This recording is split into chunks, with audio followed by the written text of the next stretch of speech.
Καλημέρα Πάφος. Πρωινή ενημερωτική εκπομπή με θέματα από την τοπική επικαιρότητα. Ρεπορτάζ, συνεντεύξεις και ειδήσεις με τη συντακτική ομάδα του Ράδιο Πάφος.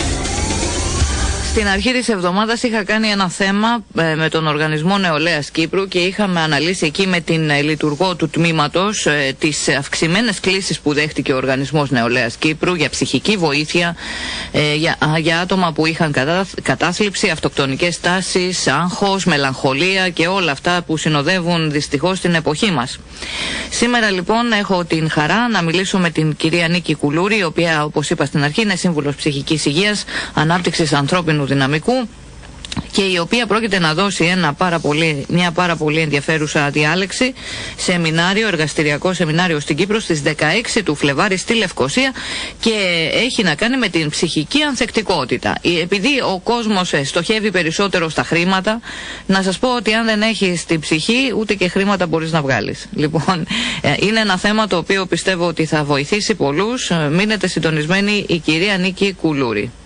Στο επόμενο μας θέμα θα πάμε τώρα, κυρίες και κύριοι, και θα συνομιλήσουμε με την κυρία Νίκη Κουλούρη, η οποία εργάζεται ως Σύμβουλος Ανάπτυξης Ανθρώπινου Δυναμικού, είναι εκπαιδεύτρια ενηλίκων και Σύμβουλος Ψυχικής Υγείας και Συνθετικής Προσέγγισης.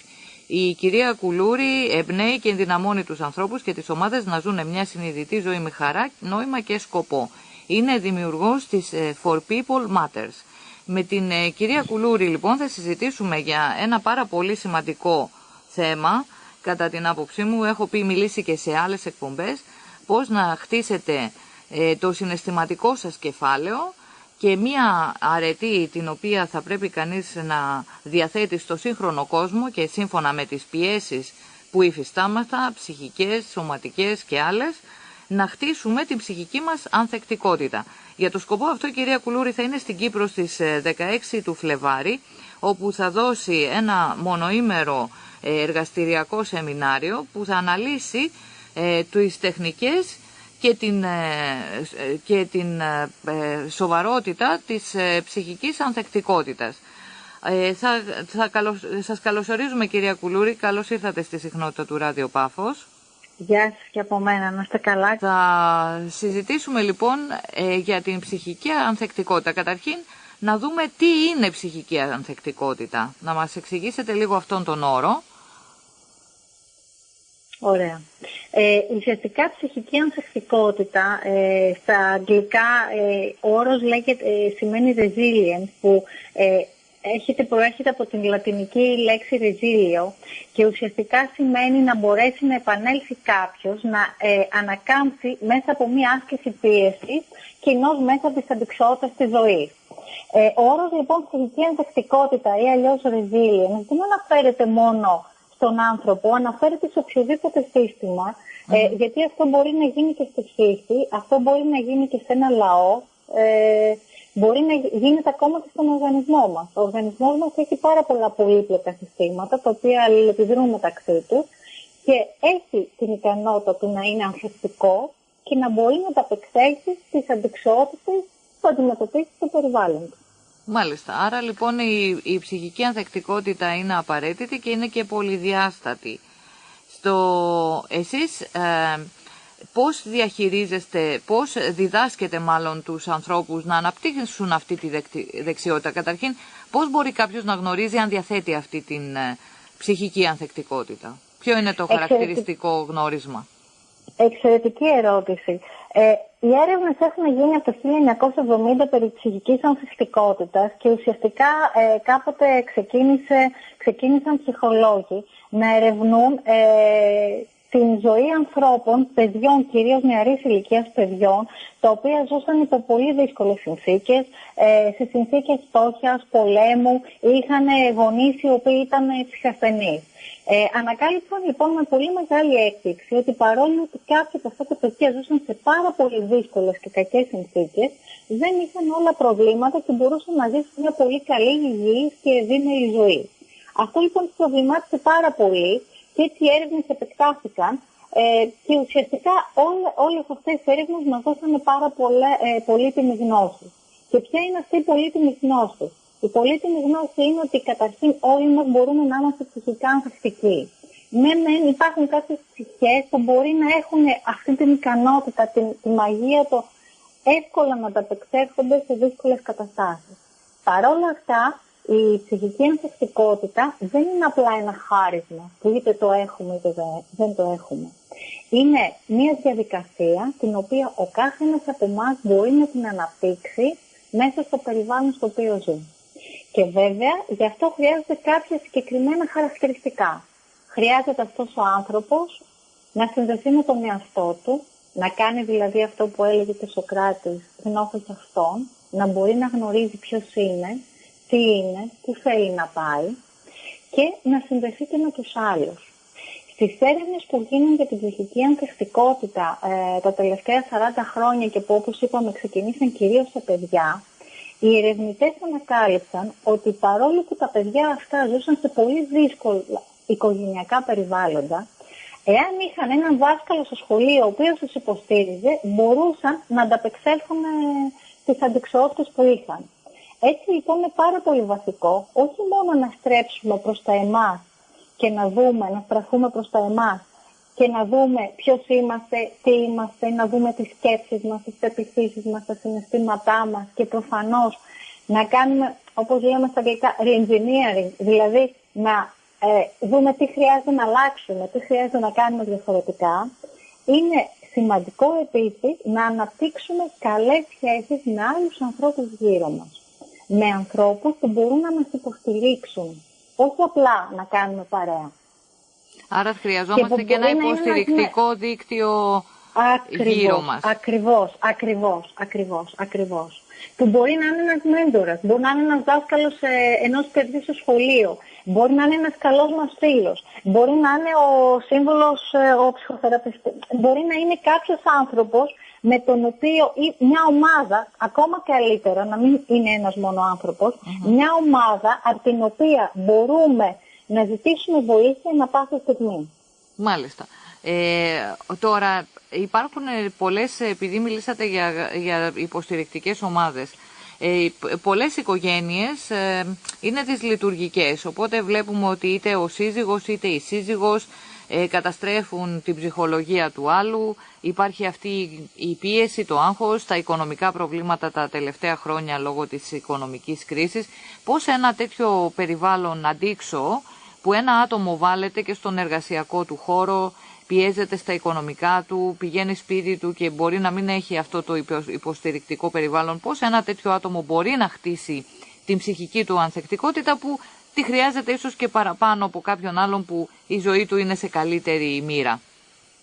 Σωστά. Καταρχήν, εδώ θα ήθελα να κάνουμε μια πολύ μεγάλη παρένθεση. Ναι. Φανταστείτε ότι έχετε ένα φυτό που χρειάζεται πότισμα μία φορά την εβδομάδα. Και αυτό το φυτό είναι ακμαίο. Και λέτε εσείς, αφού είναι ακμαίο και το βλέπετε και την πρώτη εβδομάδα και τη δεύτερη εβδομάδα, γιατί να το ποτίσω. Και ξαφνικά το φυτό αρχίζει σιγά σιγά να μαραίνεται και τρέχουμε και το κοπανάμε από πάνω να του βάλουμε νερό. Και πολλές φορές του βάζουμε και παραπάνω από όσο πρέπει ή δεν το κάνουμε καλά.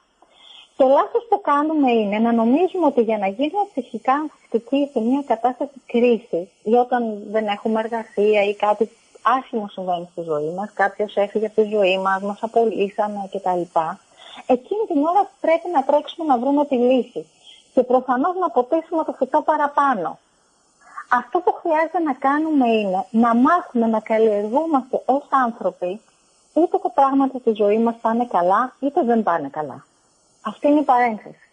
Και βέβαια τώρα θα μου πείτε πολύ ωραία μας τα λες, αλλά καλώς ή κακώς δεν καλλιεργήθηκα, δεν έψαξα λίγο περισσότερο τον εαυτό μου, δεν εργάστηκα με μένα τους καλούς καιρούς και τώρα τα πράγματα είναι πάρα πολύ δύσκολα. Τι κάνω? Βήμα 1. Χρειάζεται να στραφώ προς τα μέσα μου. Να ψάξω για μένα, να δω ποιος είμαι, ποιες είναι οι πεποιθήσεις μου. Γιατί οι πεποιθήσεις μας, οι σκέψεις που έχουμε δηλαδή για τα πράγματα, για αυτά που συμβαίνουν, για τον εαυτό μας, για τη σχέση μας με τους άλλους ανθρώπους, είναι καθοριστική στη συμπεριφορά μας και βέβαια στο τι αποτελέσματα έχουμε στη ζωή μας. Το ένα είναι αυτό. Και το δεύτερο είναι να βρούμε με κάποιο τρόπο μια ομάδα υποστήριξης.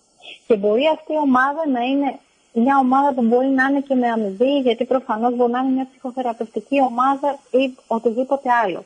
Μπορούμε όμως να στραφούμε και σε ανθρώπους που πιστεύουμε ότι πιθανόν να μπορούσαν να μας βοηθήσουν. Και εκεί χρειάζεται να κάνουμε τη διαφορά. Και ποια είναι αυτή? οι περισσότεροι, και θα αναφερθώ κυρίως στην Ελλάδα, έχουμε συνηθίσει, έχουμε μεγαλώσει ότι δεν είναι καλό να ζητάς βοήθεια. Αυτό είναι πολύ μεγάλο λάθος. Έχουμε μεγαλώσει με αυτή την πεποίθηση που λέει, μα αν ζητήσω βοήθεια σημαίνει ότι δεν είμαι αδύναμος. Αυτή είναι μια λάθος πεποίθηση, η οποία την ώρα που έρχεται η κρίση, την ώρα που έρχεται το πρόβλημα, μας εμποδίζει να ζούμε καλά. Γιατί εκείνη τη στιγμή δεν θα ζητήσουμε βοήθεια. Χρειάζεται λοιπόν να βρούμε τρόπους από το περιβάλλον το οποίο έχουμε και να ψάξουμε, να δούμε ποιοι είναι αυτοί οι άνθρωποι που θα μπορούσαν να μας δώσουν βοήθεια. Ποιοι είναι αυτοί οι άνθρωποι που και αυτοί έχουν παρόμοια προβλήματα με εμάς και θέλουν να το ψάξουν λίγο περισσότερο και να βρούμε μια λύση σε αυτά που συμβαίνουν. Και όχι απλά να γκρινιάξουμε μαζί. Μάλιστα. Δηλαδή, όταν λέμε να ζητήσουμε βοήθεια, εννοούμε να ζητήσουμε πραγματική βοήθεια και αυτό. Όχι απλά να γκρινιάξουμε μαζί. Για την κρίση, για τους πολιτικούς, για το Θεό, για το κακό σύμπαν, για το οτιδήποτε. Ναι, σίγουρα. Αυτό τώρα που θέσατε είναι ένα μεγάλο θέμα και ειλικρινά με άγγιξε. Αυτή η αντίληψη με την οποία τουλάχιστον δική μου γενιά μεγάλωσε, ότι το να ζητάς βοήθεια είναι έλλειψη αξιοπρέπειας, ότι δείχνει αδυναμία. Είναι ένα μεγάλο πρόβλημα για πολλούς ανθρώπους. Δυστυχώς ζούμε σε έναν κόσμο που βομβαρδίζεται από τα μέσα μαζικής επικοινωνίας και εκεί ακούς μόνο άσχημα πράγματα, μόνο τη μία πλευρά του νομίσματος, το τι πάει στραβά και δεν ακούς το τι μπορεί να πηγαίνει ίσια και τα καλά πράγματα της ζωής. Οπότε οι άνθρωποι εισπράττουν μια εικόνα για την καθημερινότητα, ότι όλα είναι μαύρα και μπορεί και οι ίδιοι τους να αντιμετωπίζουν τα δικά τους προσωπικά προβλήματα και αυτό έρχεται να προσθεθεί, η εικόνα του περιβάλλοντος έρχεται να προσθεθεί στην πραγματικότητά τους. Εδώ στο εργαστήρι στο οποίο θα δώσετε λέτε ότι ένα από τα πράγματα που θα διδάξετε τον κόσμο είναι να εστιάζουν στις λύσεις, να δημιουργούν στόχους και όχι στα προβλήματα. Μπορείτε να μας πείτε πώς γίνεται αυτό? Πολύ ωραία, βεβαίως. Να πούμε το εξής. Καταρχήν όλοι μας έχουμε ένα σύστημα πεποιθήσεων. Έχουμε δηλαδή κάποιες πολύ σημαντικές απόψεις για τα πράγματα, για τον εαυτό μας, για τις σχέσεις μας με τους άλλους, για τον κόσμο, οι οποίες λέγονται βασικές πεποιθήσεις και οι οποίες καθορίζουν τη ζωή μας. Αυτό λοιπόν το σύστημα πεποιθήσεων το έχουμε ουσιαστικά φτιάξει τα πρώτα 5 με 7 χρόνια της ζωής μας. Μάξιμου να φτάσει μέχρι το 10. Και είναι πάρα πολύ. Συνήθως είναι 5 με 7. Αυτές λοιπόν οι απόψεις μας τις κουβαλάμε σε ό,τι και να κάνουμε. Όταν λοιπόν συμβαίνει ένα γεγονός, εμείς ξαφνικά έχουμε ένα συναίσθημα. Το συναίσθημα όμως δεν έρχεται από μόνο του. Το συναίσθημα είναι η απόρρεια της σκέψης που έχουμε κάνει για αυτό το γεγονός που έχει συμβεί. Γι' αυτό λέμε ότι και τα γεγονότα είναι ουδέτερα. Παράδειγμα, γίνεται μια οικονομική καταστροφή. Ο ένας μπορεί να πάει να αυτοκτονήσει και συμβαίνει πολύ συχνά αυτό και κάποιος άλλος μπορεί να το δει ως μια ευκαιρία και τελικά να κάνει κάτι ακόμα καλύτερο στη ζωή του. Τι έχει συμβεί? Ο κάθε ένας από αυτούς τους δύο έχει ένα διαφορετικό σύστημα πεποιθήσεων, το οποίο τον έναν τον περιόρισε μέσα σε ένα σημείο και τον άλλον είπε «ΟΚ, προφανώς πρέπει να γίνω λίγο πιο ευέλικτος. Προφανώς κάτι πρέπει να κάνω διαφορετικά». Άρα λοιπόν υπάρχουν και παραδείγματα ανθρώπων που μπορούμε και έχουμε πάρα πολλά τέτοια στην ιστορία της ανθρωπότητας, όπου κάποιοι άνθρωποι απλά κάνουν κάτι διαφορετικό από αυτό το οποίο είχαμε συνηθίσει. Για να μπορέσει λοιπόν να γίνει αυτό, ξαναγυρνάμε στο γνώθις αυτών. Χρειάζεται να επανεξετάσουμε τις σκέψεις και τα συναισθήματά μας. Χρειάζεται να επανεξετάσουμε την εικόνα που έχουμε για αυτό που συμβαίνει.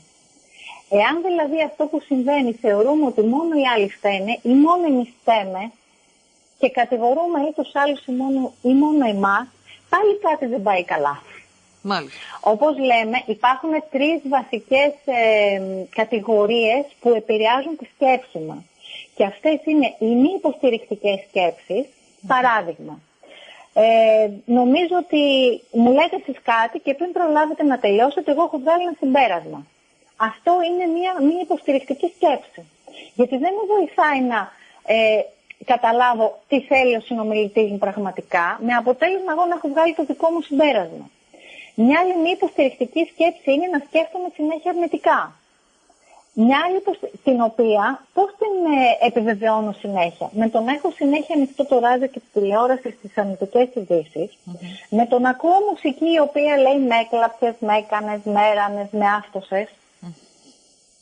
Και συνέχεια αυτή την αρνητική σκέψη την υποστηρίζουμε κι άλλο. Αυτή όμως δεν μας βοηθάει. Γιατί την ώρα που συμβαίνει αυτό χρειάζεται να παρατηρήσω ότι πολύ ωραία αυτή τη στιγμή σκέφτομαι αρνητικά.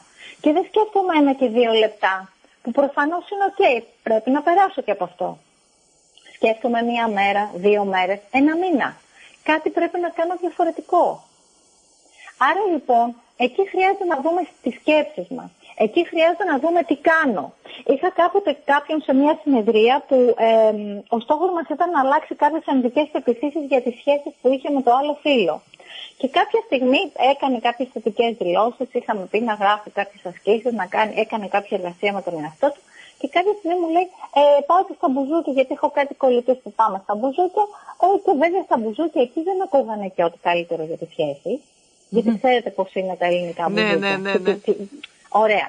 Και του λέω, ξέρεις κάτι, πολύ ωραία, μια χαρά είναι, αλλά όταν θέλεις να αλλάξεις την άποψη που έχεις για τα πράγματα και συνεχίζεις και ακούς τις ίδιες φωνητικές επιθέσεις, τι κάνεις, υποστηρίζεις το αρνητικό.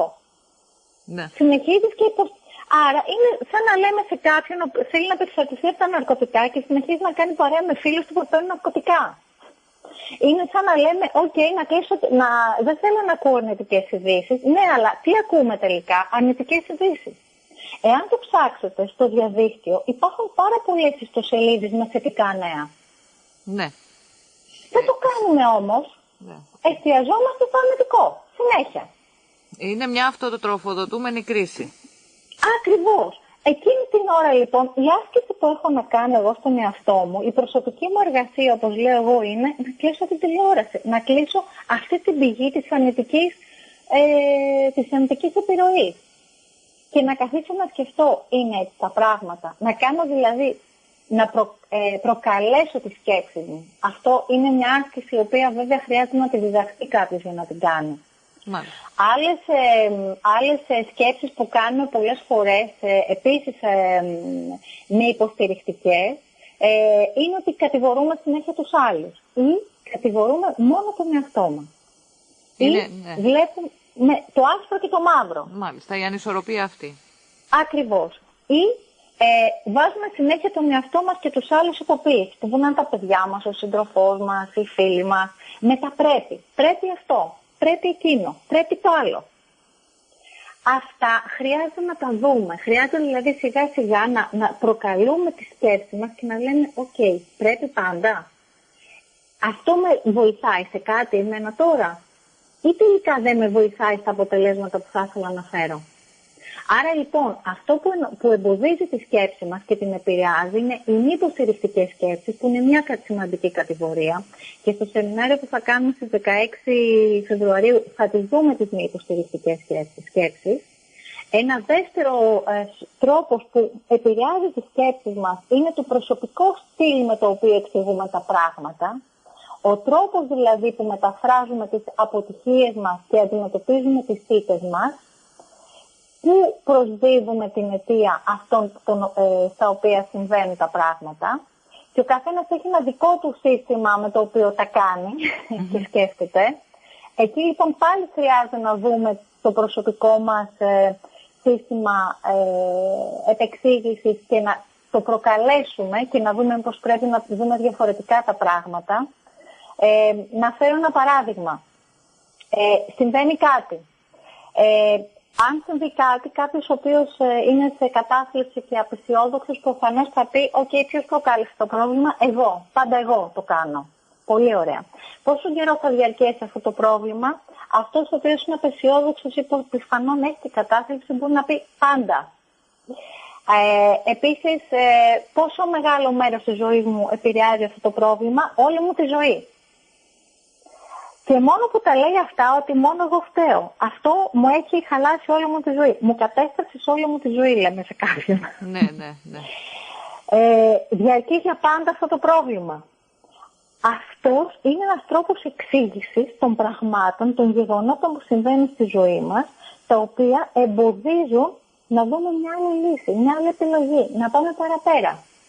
Άρα χρειάζεται λοιπόν να προκαλέσουμε αυτόν τον τρόπο σκέψης και αυτόν τον τρόπο σκέψης, όπως επίσης να ψάξουμε να βρούμε τις βασικές ελληνικές μας πεποιθήσεις.